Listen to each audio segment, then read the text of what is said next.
Prabhas fans అయ్యండి మీరు అలా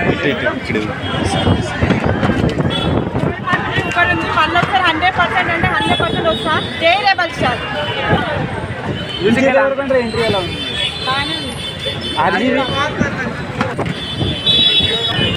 So I have a key. I watched the movie Kalki. Worth Varma worth అర్థమైందా? మీరు పెట్టే 500 రూపాయలు వర్త్ వర్మ.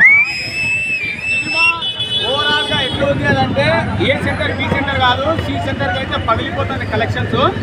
అండ్ ఇందులో అశ్వత్థామ అనే క్యారెక్టర్ ఏదైతే అమితాబ్ బచ్చన్కి ఎందుకు తీసుకున్నారో అని అనుకున్నాను. Why Amitabh Bachchan had entered into the కల్కి మూవీ.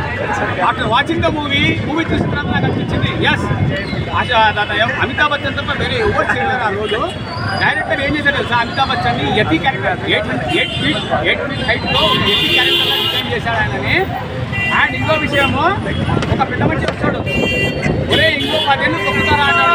అనగానే బుద్ధి భయపడి పారిపోతుంది. బుద్ధితో పాటు ప్రభాస్లో పారిపోతాడు. అండ్ డైరెక్షన్ ఆఫ్ ప్రభాస్ ఇంకా ఒక లేజీ గాయ్, ఆయన ఒక లేజీ గాయ్. అయ్యో ఫైట్ చేయాలా, అయ్యో ఇది చేయాలా, బాబు బాక్స్ బద్దలు కొట్టాలంటే లోపల బద్దలు సీట్ కాదు, బేస్మెంట్ బద్దలు అయిపోయి బేస్మెంట్ వెళ్తున్నాయి లోపల. భయ్యా రాసి పెట్టుకోండి ఇదే చెప్తున్నాను, రాసి పెట్టుకోండి. ఇంకో రెబల్ తయారవుతాడు. విజయ్ దేవరకొండ ఎంట్రీ కూడా సూపర్.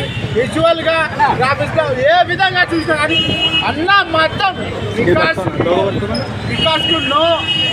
లో వేరు రికార్డ్ లో ఉంది అది ఉంది అనేసి మనోళ్ళు చెప్పడం కాదు. అన్న పేరెత్తనే రికార్డ్స్ 2000 కోట్లు పక్క అంటారా? పక్కా 2000 కాదన్నా దింపుతాడు, అన్న పక్కా దింపుతాడు. అది ప్రభాస్ క్యారెక్టర్ కన్నా అశ్వత్థామ క్యారెక్టర్ బాగుంది అంటున్నారు. ప్రభాస్ గారు